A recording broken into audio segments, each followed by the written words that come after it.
Hello guys, எல்லாரும் எப்படி இருக்கீங்க? திஸ் வீடியோவில் நம்ம இன்ஜினியரிங் டிராயிங்கில் வர முக்கியமான ஒரு பாட்டை பற்றி தான் பார்க்க போகிறோம். அது வந்து என்னன்னு பார்த்தீங்கன்னா ஜிடி அண்ட் டி. ஓகேங்களா? ஸோ ஜிடிஎன்டி அப்படின்னா ஷார்ட் ஃபார்மு. ஃபுல் ஃபார்ம் பார்த்தீங்க அப்படின்னா ஜியோமெட்ரிக் டாலரன்ஸ் அண்ட் டைமென்ஷன். அதோட ஷார்ட் ஃபார்ம் தான் ஜிடிஎன்டி அப்படின்னு சொல்லுவாங்க. ஸோ இது வந்து எதுக்கு டிராயிங்கில் யூஸ் பண்ணுறாங்க அப்படின்னா, ஸோ ஒரு ஆப்ஜெக்டோட டைமென்ஷனையும் ஷேப்பையும் தவிர்த்து மற்ற விஷயங்களை கண்ட்ரோல் பண்ணுறதுக்கு தான் இந்த ஜிடிஎன்டி அப்படிங்கிற ஒரு கான்செப்டே கொண்டு வந்தாங்க. ஸோ இதுதான் வந்து பார்த்தீங்கன்னா ஜிடிஎன்டி சார்ட்டு. இதில் வந்து பார்த்தீங்கன்னா ஒரு 4 டைப்பான ஜிடிஎன்டி கேட்டகரி இருக்கும். ஃபர்ஸ்ட் ஒன்று பார்த்தீங்கன்னா ஃபார்மு, லொக்கேஷனு, ஓரியன்டேஷன், அடுத்து ப்ரொஃபைல். ஸோ இந்த மாதிரி ஒரு 4 கேட்டகரியில் பிரிச்சிருப்பாங்க.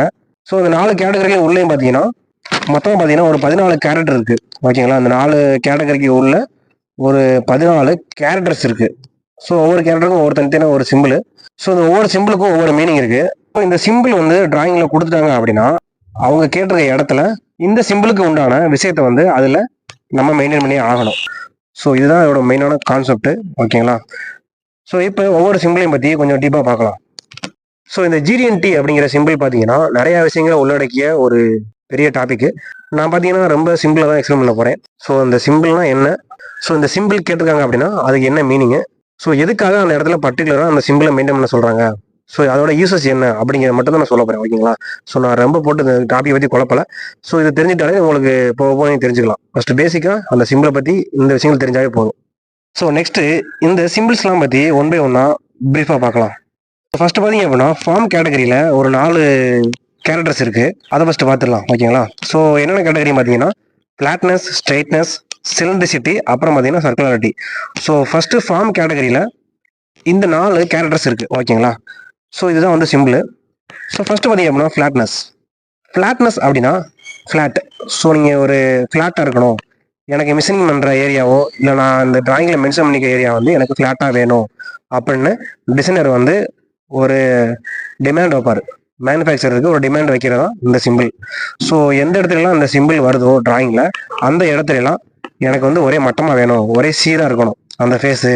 அதில் மேடு பள்ளமோ அதில் வந்து டெப்த் வேரியேஷனோ ஒரு அலலையாக இருக்குதோ எதுவுமே வரக்கூடாது, எனக்கு ஒரே ஃப்ளாட்டாக வேணும், எனக்கு ஒரே மட்டமாக வேணும் அப்படின்னு சொல்கிறதான் இந்த ஃப்ளாட்னஸ். ஓகேங்களா?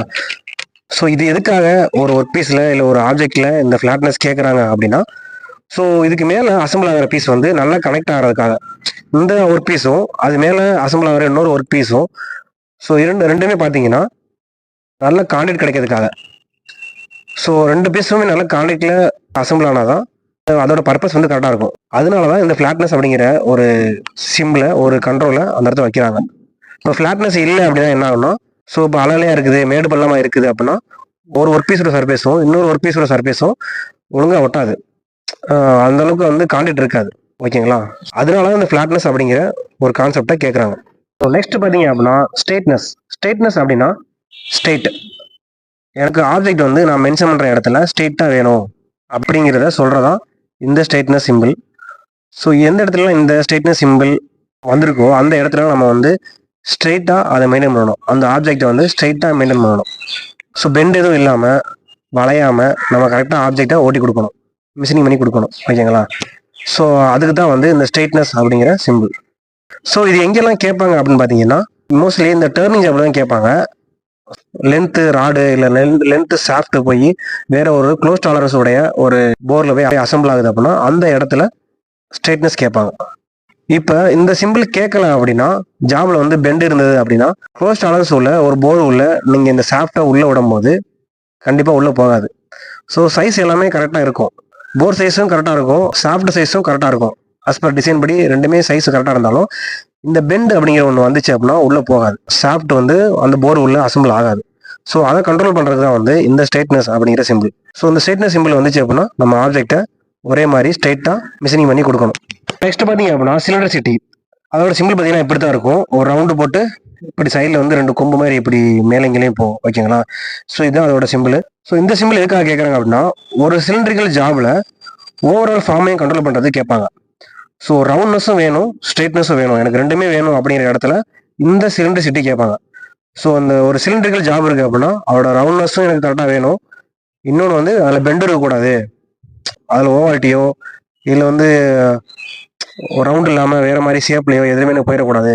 அதனால எனக்கு ரவுண்ட் ஷேப்பும் வேணும், எனக்கு லென்த்தும் வந்து எந்த ஒரு பெண்டும் இல்லாமல் ஸ்ட்ரெயிட்டாக வேணும் அப்படின்னு சொல்கிறதான் இந்த சிலிண்ட்ரிசிட்டி. ஓகேங்களா? இந்த சிம்பிள் கேட்டாங்கன்னா நம்ம ரெண்டையும் மெயின்டைன் பண்ணி ஆகணும். ஸ்ட்ரெயிட்னஸும் மெயின்டைன் பண்ணணும், அதோட ரவுண்ட்னஸும் மெயின்டைன் பண்ணி ஆகணும். ஸோ நெக்ஸ்ட் பார்த்தீங்க அப்படின்னா சர்க்குலாரிட்டி.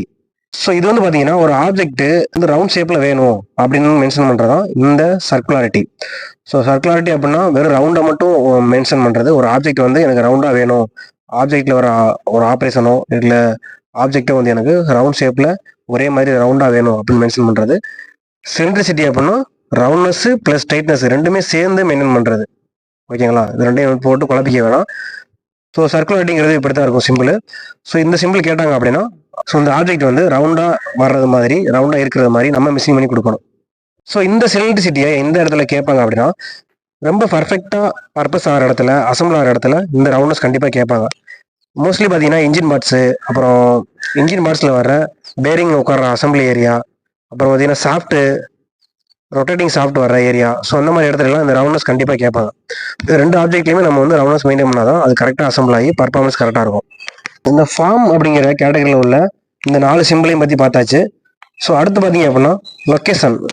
லொக்கேஷன் அப்படிங்கிற கேட்டகரியில் ஒரு 3 சிம்பிள்ஸ் இருக்குது, ஒரு 3 கேட்டகரி இருக்குது. அது என்னென்னு பார்த்தீங்கன்னா பொசிஷன், சிமிட்ரி, லாஸ்ட் ஒன் பார்த்தீங்க அப்படின்னா கான்சென்ட்ரிசிட்டி. ஸோ இது 3 பார்த்தீங்கன்னா பொசிஷன் கேட்டகரியில் வரும். ஸோ இது ஒன்றொன்றையும் பார்க்கலாம். ஸோ இந்த 3 கேட்டகரியில் ஃபர்ஸ்ட் பார்த்தீங்க அப்படின்னா பொசிஷன். ஸோ பொசிஷன் சிம்பிள் பார்த்தீங்கன்னா இப்படி தான் இருக்கும்.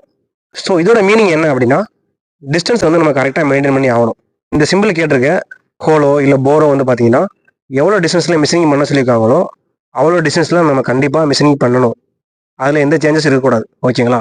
இருந்தால் ஜாப் ப்ராப்ளம். இந்த டிஸ்டன்ஸை கண்ட்ரோல் பண்ணுறதும் இந்த பொசிஷன் அப்படிங்கிற சிம்பிள். இப்போ எக்ஸாம்பிளுக்கு ஒரு ஆப்ஜெக்டில் ஸோ ஒரு ஹோல் டு அடுத்த ஹோல் வந்து 200 mm டிஸ்டன்ஸ் கேட்டிருக்காங்க அப்படின்னா அந்த 200 mm நம்ம எந்த ஒரு சேஞ்ச் இல்லாமல் கரெக்டாக நம்ம மிஷினிங் பண்ணி ஆகணும். ஸோ அதை சொல்கிறதா வந்து இந்த பொசிஷன். ஸோ நெக்ஸ்ட் பார்த்தீங்க அப்படின்னா கான்சென்ட்ரிசிட்டி. ஸோ இது அதோட சிம்பிள். ஒரு பெரிய ரவுண்டும் அதுக்கு உள்ள பார்த்தீங்கன்னா ஒரு சின்ன ரவுண்டும் கொடுத்துருப்பாங்க. ஸோ இது அதோட சிம்பிள். இப்படி தான் கேட்டிருப்பாங்க. ஸோ ஒரு ஆப்ஜெக்டில் ஒன்று அல்லது அதற்கு மேற்பட்ட அவுட் டயாமீட்டரோ இல்லை இன்னர் டயாமீட்டரோ இல்லை போரோ வருது அப்படின்னா ஒரு போரும் இன்னொரு போரும் சென்டர் லைன் வந்து மாறிடக்கூடாது. எத்தனை போர் ஒரு நேர்கோட்டில் வந்தாலும் அத்தனை போரும் ஒரே நேர்கோட்டில் வரணும். ஸோ இப்போ ஒரு சாஃப்ட்டில் பார்த்தீங்கன்னா ஒரு குறிப்பிட்ட தூரத்துக்கு ஒரு சின்ன டயாமீட்டர் இருக்கும், அதுக்கடுத்து ஒரு பெரிய டயாமீட்டர் இருக்கும், அப்புறம் மறுபடியும் சின்ன டயாமீட்டர் இருக்கும். ஸோ இந்த மாதிரி டயாமீட்டர் வந்து வேரியேஷன் இருக்கும். ஸோ அந்த ஒரே சாஃப்ட்டில் எத்தனை டயாமீட்டர் வந்தாலும் இந்த சிம்பிள் கேட்டிருக்காங்க அப்படின்னா அதில் வர எல்லா டயாமீட்டரும் ஒரே நேர்கோட்டில் இருக்கணும். ஓகேங்களா? ஸோ இப்போ ஒரு டயாமீட்டர் ஒரு சென்டர் பாயிண்ட்லையும் இன்னொரு டயாமீட்டர் வேறு சென்டர் பாயிண்ட்டும் மாறிச்சு அப்படின்னா நமக்கு அதில் உள்ள அசம்பிள் பார்ட்டும் வந்து உள்ளே போகாது. ஸோ சிம்பிளாக சொல்லணும் அப்படின்னா ஒரு ஆப்ஜெக்டில் ஒரே நேர்கோட்டில் 2 அல்லது அதற்கு மேற்பட்ட டயாமீட்டரில் மிஷினிங் வருது அப்படின்னா ஸோ அந்த எல்லா டயாமீட்டருமே ஒரே நேர்கோட்டில் இருக்கணும். ஒரே நேர்கோட்டில் இருக்க மாதிரி நம்ம மிஷினிங் பண்ணணும். அவ்வளோதான். ஸோ அதுக்கு பேர் தான் வந்து கான்சென்ட்ரிசிட்டி. ஸோ நெக்ஸ்ட் பார்த்தீங்க அப்படின்னா சிமிட்ரி. இதுதான் சிமிட்ரியோட சிம்பிள். சென்டரில் பார்த்தீங்கன்னா ஒரு பெரிய லைனும் டாப் அண்ட் பாட்டத்தில் பார்த்தீங்கன்னா ஒரு சின்ன லைனும் கொடுத்துருப்பாங்க. ஸோ இதுதான் சிமிட்ரியோட சிம்பிள். இது எதுக்கு கேட்பாங்க அப்படின்னா பாக்கெட் ஆப்ரேஷன் இருக்கு இல்லையா, நம்ம ஒரு பாக்கெட் ஓட்டுறோம் இல்லை ஒரு ஸ்லாட் ஓட்டுறோம் அப்படின்னா அந்த இடத்துல அந்த சிமிட்ரி கேட்பாங்க. ஸோ இப்போ எக்ஸாம்பிளுக்கு இந்த 10 வித்தில் ஒரு பாக்கெட் கேட்டிருக்காங்க, ஒரு ஸ்லாட் கேட்குறாங்க அப்படின்னா அந்த பாக்கெட்டோட சென்டர் லைன்ல இருந்து மேலே 5 mm கீழே 5 mm எடுக்கணும். அதாவது டாப்பில் 5 mm பாட்டத்தில் 5 mm இந்த சென்டர் லைன்லேருந்து எடுக்கணும். எடுத்து அந்த சைஸை வந்து அச்சீவ் பண்ணணும். ஸோ இந்த சிமிட்ரி அப்படிங்கிற சிம்பிள் கொடுத்தாங்கன்னா ஸோ ஈவனாக மெட்டீரியல் வந்து ரிமூவ் பண்ணணும் அப்படிங்கிறத கான்செப்ட். ஓகேங்களா? ஸோ நெக்ஸ்ட் பார்த்தீங்க அப்படின்னா ஓரியன்டேஷனில் உள்ள 3 சிம்பிளை பற்றி பார்க்கலாம். ஸோ ஃபர்ஸ்ட் பார்த்தீங்க அப்படின்னா ஆங்குலாரிட்டி. ஸோ ஆங்குலாரிட்டி அப்படின்னா சிம்பிள் தான். ஸோ நீங்கள் ஒரு ஆப்ஜெக்ட்ல ஆங்கிளாக மிஷினிங் பண்ணுறீங்க அப்படின்னா ஸோ அந்த ஆங்கிள் வந்து எவ்வளோக்கு கண்ட்ரோல் பண்ணணும், எதுக்காண்டி அந்த ஆங்கிள் இருக்கணும். இப்போ எக்ஸாம்பிளுக்கு ஒரு ஆப்ஜெக்ட்ல ஸ்ட்ரெயிட் இருந்து எனக்கு 60 டிகிரி ஆங்கிள் தான் அந்த சர்ஃபேஸ் வேணும் அப்படின்னு சொல்லியிருந்தாங்கன்னா ஸோ அதை கண்ட்ரோல் பண்ணுறதுக்கு யூஸ் பண்ணுற சிம்பிள் தான் இந்த ஆங்குலாரிட்டி. ஸோ அந்த ஆங்கிள் ரொம்ப இம்பார்ட்டண்டாக இருந்துச்சு அப்படின்னா அவங்க இந்த ஆங்குலாரிட்டி சிம்பிள் கொடுத்துருவாங்க. ஸோ இந்த ஆங்குலாரிட்டி சிம்பிள் கொடுக்கும்போது மேனுஃபேக்சரிங் பண்ணுறவங்களும் அந்த ஆங்கிளை கரெக்டாக கேர் பண்ணி அவங்க மிஷினிங் பண்ணி கொடுத்துருவாங்க. ஸோ அடுத்து பார்த்தீங்க அப்படின்னா பேரலல் அப்படின்னா ஸோ இணைன்னு சொல்லுவாங்க. இணையாக இருக்கிறது, சமமாக இணையாக இருக்கிறதா வந்து பேரலல். ஒரு சர்ஃபேஸும் இன்னொரு சர்ஃபேஸும் பேரலாக எனக்கு வேணும் அப்படின்னு சொல்லுவாங்க. பாட்டமில் உள்ள சர்ஃபேஸும் டாப்பில் உள்ள சர்ஃபேஸும் எனக்கு வந்து பேரலாக வேணும் அப்படின்னு கேட்பாங்க. இல்லைன்னா இப்படின்னு கேட்பாங்க, லெஃப்ட் சைடில் உள்ள சைடு வாலும் ரைட் சைடில் உள்ள லென்த்தோட வாலும் எனக்கு ரெண்டுமே பேரலாக வேணும், எனக்கு இணையாக வேணும் அப்படின்னு கேட்பாங்க. ஸோ அதுக்கேற்ற மாதிரி நம்ம மிஷினிங் பண்ணணும். ஸோ மிஷினிங் பண்ணும்போது சர்ஃபேஸில் ஏற்படக்கூடிய டேப்பரை கண்ட்ரோல் பண்ணுறதுக்கு தான் இந்த சிம்பிள் வந்து கொடுப்பாங்க. ஸோ இந்த சிம்பிள் வந்துச்சு அப்படின்னா நம்ம மிஷினிங் பண்ணும்போது டேப்பரோ இல்லைன்னா பெண்டோ வந்துடக்கூடாது. இல்லைன்னா அந்த பேரல் நமக்கு கிடைக்காது. ஓகேங்களா? ஸோ நெக்ஸ்ட் பார்த்தீங்க அப்படின்னா பர்பெண்டிகுலாரிட்டி. பர்பெண்டிகுலாரிட்டினா செங்குத்து அப்படின்னு சொல்லுவாங்க. இதுக்காண்டி இது செங்குத்தா வேணும் அப்படின்னு சொல்லுவாங்க. அப்படி மென்ஷன் பண்ணுறதான் இந்த பர்பெண்டிகுலாரிட்டி. ஸோ அதோட சிம்பிள் பார்த்தீங்கன்னா இப்படி தான் இருக்கும். ஸோ இதில் வந்து பார்த்தீங்கன்னா ரெண்டு பர்பெண்டிகுலாரிட்டி இருக்குது, ரெண்டு டைப்ஸ் இருக்குது. சர்ஃபேஸ் பர்பெண்டிகுலாரிட்டி, அடுத்து வந்து பார்த்தீங்க அப்படின்னா ஆக்சிஸ் பர்பெண்டிகுலாரிட்டி. ஸோ ஃபர்ஸ்ட் சர்ஃபேஸ் பர்பெண்டிகுலாரிட்டி என்னன்னு பார்த்துடலாம். ஸோ சர்ஃபேஸ் பர்பெண்டிகுலாரிட்டி அப்படின்னா ஒரு சர்ஃபேஸை பேஸ் பண்ணி இன்னொரு சர்ஃபேஸ் வந்து எனக்கு பர்பெண்டிகுலரா வேணும் அப்படின்னு கேட்டிருப்பாங்க. ஸோ எக்ஸாம்பிளுக்கு பாட்டம் சர்ஃபேஸ்க்காண்டி சைடு சர்ஃபேஸ் வந்து எனக்கு 90 டிகிரி வேணும், அது ஸ்ட்ரெயிட் லைன் எனக்கு மாறக்கூடாது அப்படின்னு செங்குத்தா கேட்டிருப்பாங்க. ஸோ இந்த சிம்பிள் பார்த்தீங்கன்னா மோஸ்ட்லி ரெக்டாங்கிள் இல்லை ஸ்கொயரு, ஸோ அந்த மாதிரியான ஆப்ஜெக்ட் ஓட்டினீங்க அப்படின்னா கண்ட்ரோல் பண்ணுறதுக்கு கொடுப்பாங்க.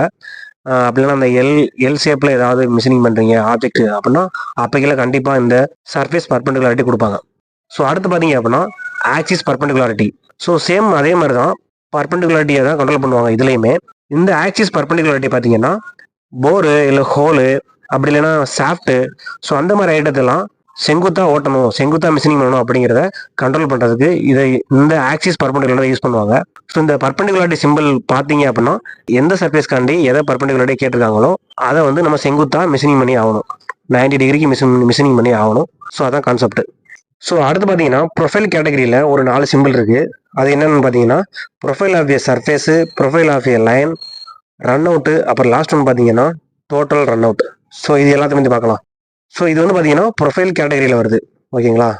ஸோ இதுதான் வந்து பார்த்தீங்கன்னா ப்ரொஃபைல் ஆஃப் ஏ சர்ஃபேஸோட சிம்பிள். ஸோ இப்படி தான் இருக்கும், ஒரு ஆஃப் ரவுண்டு மாதிரி இருக்கும். ஸோ இது எங்கே கேட்பாங்க அப்படின்னு பார்த்தீங்கன்னா ஒரு ப்ரொஃபைலாக வரும் இல்லையா, ஏரோஸ்பேஸில் வர விங்ஸு, அந்த ஃபேனுக்கு வர விங்ஸு, ஸோ அந்த ஆப்ஜெக்டோட ஷேப் பார்த்தீங்க அப்படின்னா நம்மளால கெஸ் பண்ணவே முடியாது, ஸோ நம்மளால புரிஞ்சுக்க முடியாது, அந்த மாதிரி இருக்கிறது தான் வந்து ப்ரொஃபைல். ஸோ அந்த ப்ரொஃபைலை வந்து கண்ட்ரோல் பண்ணுறதா வந்து இந்த ப்ரொஃபைல் ஆஃப் ஏ சர்ஃபேஸ். ஓவராலாக கண்ட்ரோல் பண்ணுறது சைஸு, லொக்கேஷனு, ஓரியன்டேஷனு, ஃபார்மு எல்லாத்தையுமே கண்ட்ரோல் பண்ணுறதா இந்த profile of a surface. So அடுத்து பார்த்தீங்க அப்படின்னா profile of a line. Profile of a line அப்படின்னா ப்ரொஃபைலாக ஒரு ஆப்ஜெக்ட் இருக்குது அப்படின்னா ஸோ எல்லா இடத்துலையுமே மெயினாக கேட்காம ஏதாவது ஒரு சில இடத்துல மட்டும் குறிப்பாக ஒரு 2-3 பாயிண்ட்ஸை மட்டும் மென்ஷன் பண்ணி அந்த இடத்துல மட்டும் எனக்கு ப்ரொஃபைல் கரெக்டாக இருந்தால் போதும் அப்படிங்கிற மாதிரி சொல்கிறதான் இந்த profile of a line. So அடுத்து பார்த்தீங்க அப்படின்னா ரன் அவுட். ரன் அவுட் அப்படிங்கிறது இப்படி தான் சிம்பிள் இருக்கும், ஒரே ஒரு ஏரோ மார்க் மாதிரி போகும்.